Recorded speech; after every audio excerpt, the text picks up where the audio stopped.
The downfall of the Michigan Wolverines needs to be studied. A lot of times you'll see these videos. In fact, I saw one the other day and I was like, there needs to be another one. So without further ado, let's dive in.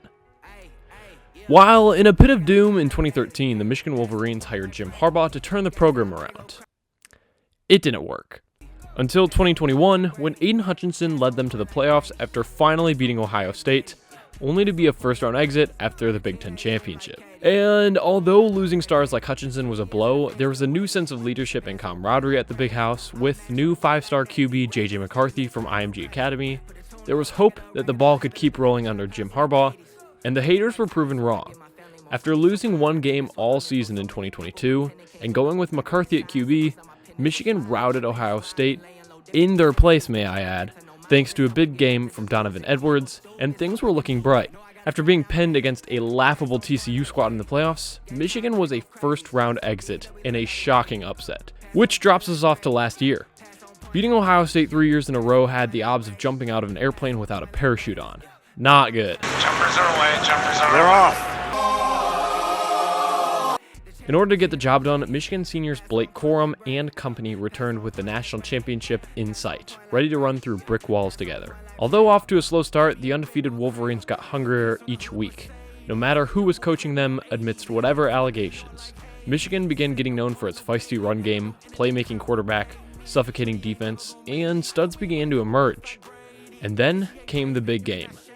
Not only did the game against Ohio State decide the rest of their season, it was a home game, adding further pressure and hype to the world's most followed college football rivalry.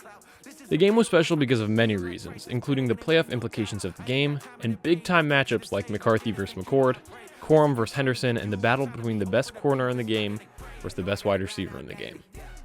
The game came down to the wire, and to Michigan and Ohio State fans' disbelief, Michigan pulled out a W. It was a crazy game, and the season got crazier from there.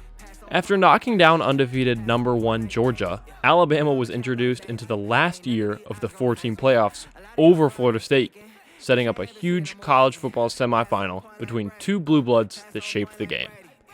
And if we're being honest, it felt closer to a national championship game than a semifinal game due to the other two teams playing in the playoffs, in which Washington pulled out a W from Texas.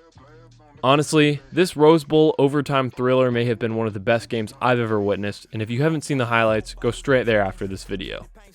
Not to skip over anything, but Michigan got the job done against Washington and routed the Huskies in the Natty, bringing home a national championship to Ann Arbor. And then it exploded.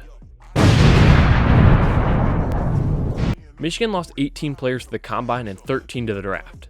And not only that, but head coach Jim Harbaugh and 6 other assistant coaches left for the NFL and the Chargers. That meant it was up to Sharon Moore and the leftover studs to keep the program running. Looking at the schedule, there was a few rough games with Texas, Oregon, and Ohio State in 2024, but all seemed winnable.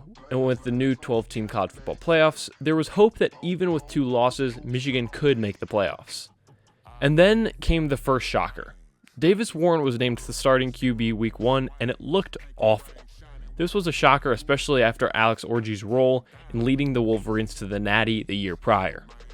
Davis was turnover prone, exactly what you'd expect from a walk-on, and the offense looked broken going into week 2 against number 5 Texas. And it got worse. It was their first loss in over a season, and it was at the Big House too. Davis couldn't figure it out, so week 4 against USC, they switched to Orji at QB, and it went pretty well, actually giving the offense an identity.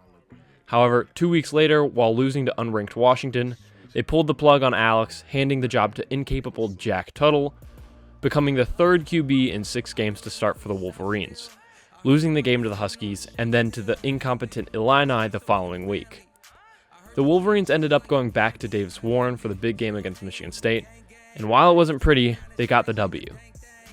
Most Michigan fans at this point realize that the season is basically over with 3 really bad losses, so really just a good game against Oregon at home is all fans wanted.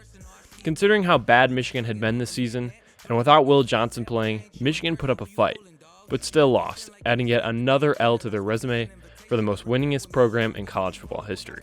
The coaching and QB carousel has been too much for Michigan to handle. All I will say is this: although the downfall was epic, Michigan did it. They proved the haters wrong, whether they cheated or not. Michigan beat Ohio State 3 years in a row and won a Natty. It was quick, but one to remember. Go Blue. Thanks for watching this video. Make sure to like and subscribe. Michigan makes a stand and comes up with a milestone playoff victory.